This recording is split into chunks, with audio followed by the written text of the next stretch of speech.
Grazie. Aziz colleghi, dear colleagues, Europeans, with humility and honor, I accept this position. Thank you for your choice. I will work every day to meet your expectations and the expectations of this Parliament. This will be a Parliament for everyone in Europe. Dream that is Europe, for the promise of our foremothers and fathers that is yet unfulfilled. 2.5 years later, I still want people to recapture a sense of belief and enthusiasm for our project, a belief to make our shared space safer, fairer, more just and more equal, a belief that together we are stronger and we are better, a belief that ours is a Europe for all. Ours must be a Europe that remembers, that learns from past struggles and recognizes the fight of so many who stood for the ideals we sometimes take for granted, for all those who were displaced, who were disappeared, for those who stood in front of tanks and bullets on the path away from the totalitarianism that took over so much of Europe for so long, for all those who believed in better and who dared to dream. Ours must be a Europe that Adenauer, Mitterrand, Wałęsa, Fenek Adami, Havel, Weil, Falcone, Borsellino would all be proud of. Notre Europe doit être une Europe qui les honore, qui honore notre histoire commune. Europe which commemorates our common history. There is no better place than here in Strasbourg, the seat of the European Parliament, in this living symbol of reconciliation. We can remember the past and build the future. Europe that is accessible to all, that everyone feels not only part of, but ownership of. Polarization in our societies has led to more confrontational politics, even political violence. The easy answers that divide our communities into us and them. We need to move beyond this zero-sum thinking that has excluded people, that turns people away, that foments anger and hate rather than builds hope and belief. We understand that the comfort of such easy politics offers no real solutions. This is the House that stands for the opposite, that wants to build rather than destroy, that is not afraid to take the difficult path, that is able to find and use its voice for the common good. That is the counter to autocracy, that doubles down on the need to fight for the rule of law, that understands that we must truly all be equal in Europe. An equality that does not seek to make us all the same, but one that offers every person the same chance to fulfill their potential. It is the equality of opportunity that recognizes our difference, that sees those different languages, different cultures, different stories, that distinguish us as Europeans, as are our strength. It is that strength that will allow us to ensure that the laws we pass here work for the people in every village, town, city and island of our Union. We must be the voice that ensures all of our policies work and that they work well for young people, for families, for farmers and for industry alike. And we share a responsibility to leave Europe a better place than the one we found. And we will leave Europe a better place by creating a new security and defence framework that keeps people safe and pushes back against the expansionist dreams of dictators in our neighbourhood, that defeats the hybrid threats we are still facing, that protects Europe, that defends our strategic autonomy, that keeps the peace, that understands the threat we face is very real. We will leave Europe a better place by doubling down on Europe's competitiveness, deepening the single market, ensuring quality jobs, concluding global trade deals, completing our banking and capital markets union, and having implementable targets for industry. That keeps Europe's businesses in Europe and gives us the ability to invest in our youth, in research, in education, in culture, in our communities and in the rest of the world. By simplification, by cutting back on red tape and unnecessary bureaucracy that pushes people and jobs away from Europe.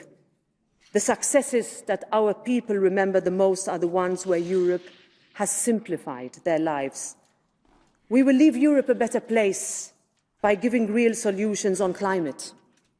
Europe has a proud legacy, and I am convinced that we can remain a world leader and find a way to achieve our targets in a manner that keeps everyone on board, that allows for sustainable development to go hand in hand with the protection of our natural environment and heritage. We can achieve both. We will leave Europe a better place if we are able to reinforce Europe's social pillar, if we give people hope and dignity, if pensions and wages meet social expectations. We cannot move forward if our youth are unable to rent, let alone buy, a place they can call home. Europe's housing crisis is looming, and we must have the tools to help address it, even on a European level. We will leave Europe a better place if we finally manage to implement proper migration and asylum legislation. That includes necessary border management with a returns policy and, above all, that is human-centric. That ensures that no other mother is given a choice but to give her child into a rickety boat in the hands of criminal trafficking networks. That guarantees that Europe is able to live up to its historic and proud legacy. We will leave Europe a better place if we are able to harness the opportunities that the digital age allows, that artificial intelligence offers. We have to keep ahead of the curve and be in a position to reap the benefits and mitigate the consequences of disinformation. We have all the knowledge of the world at our fingertips, and yet people feel more lonely than ever before. It shows how much Europe must also mean community. We cannot leave Europe a better place if people are still unable to be who they wish to be and love who they wish to love anywhere in Europe.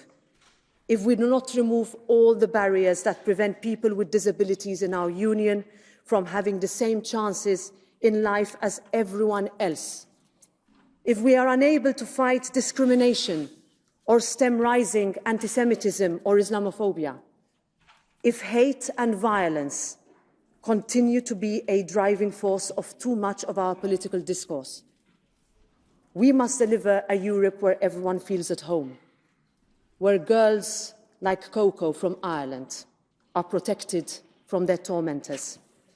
We cannot leave Europe a better place if too many women are still unable to feel part of it. Too many women are still abused, still beaten, still murdered in our Europe. Too many women are still fighting for rights. Too many women still earn less than men for the same job. Too many women still feel afraid, and this must become their Europe too. We can build the Europe that Simone Veil and Nicole Fontaine dreamt of.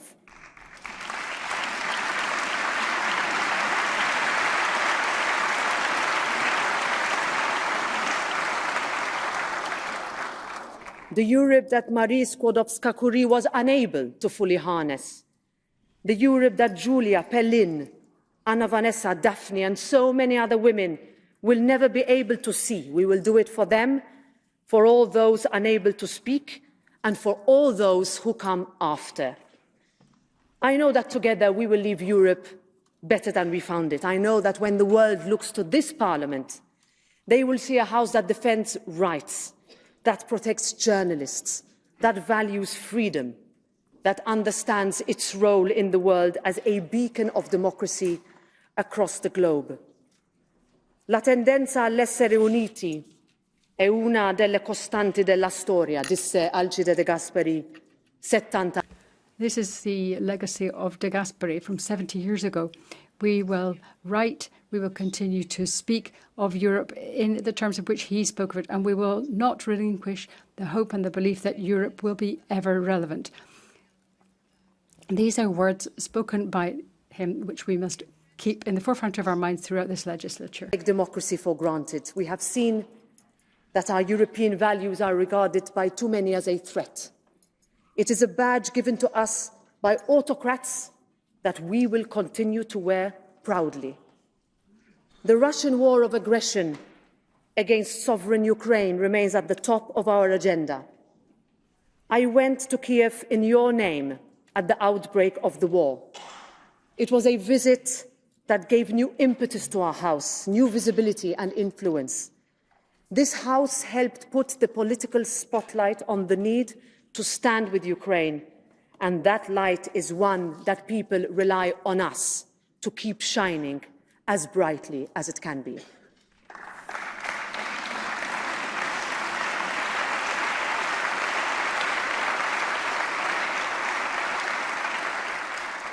We will be called upon to do more, and we must be ready to go beyond what is comfortable and do what is necessary.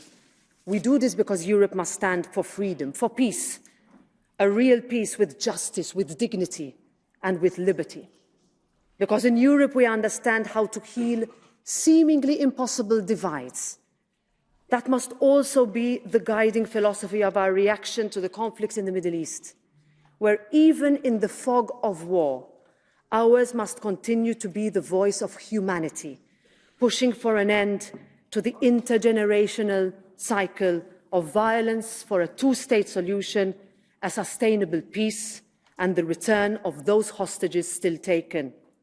It is that role that guides us as we mark 50 sad years of an artificially divided Cyprus.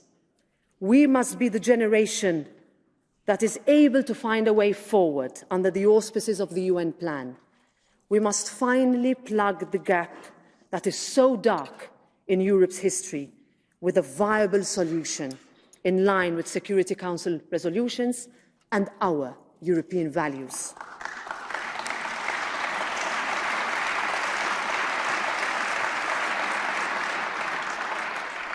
It is that defence of our common humanity that means that we are the ones to stand with women horrifically under threat in Afghanistan, with those girls and students on the streets of Iran, with Svetlana Tikhanovskaya, those unjustly jailed, and the movement for a free and democratic Belarus, with the brave Yazidi girls still fighting, with Yulia Navalnaya, who stands tall, with all those around the world who keep defying the tear gas running down on them as they fly our European flag high. This is what Europe means across the globe. This is the Parliament that the world sees, the Parliament we are all so proud to serve. This is the parliamentary diplomacy that will be essential as we defend multilateralism and prepare for enlargement of our European Union, as people look to us in Ukraine, in Moldova, in Georgia, for all those in the Western Balkans who have been denied progress for far too long. We must be ready to extend Europe's hand as they each follow their own paths in a merit-based approach that respects the necessary criteria. We must be ready to face this new world and this new reality, and together we will be ready. So, colleagues, to renew our commitment to Europe, we must, in the words of that great European saint from Krakow, Karol Wojtyła, be not afraid. Not afraid to face down autocrats, not afraid to live up to our promise, not afraid to stand up for Europe, not afraid to keep building a union that works for all of us. In 2016, Jonathan Sachs wrote that a politics of hope is within reach, but to create it, we will find and have to find ways of strengthening families and communities, building a culture of collective responsibility and insisting on an economics of the common good. This is no longer a matter of party politics. It is about the very viability of the freedom which was fought so hard and so long for. We need to construct a compelling narrative of hope that speaks to all of us, not some of us. And the time to begin is now.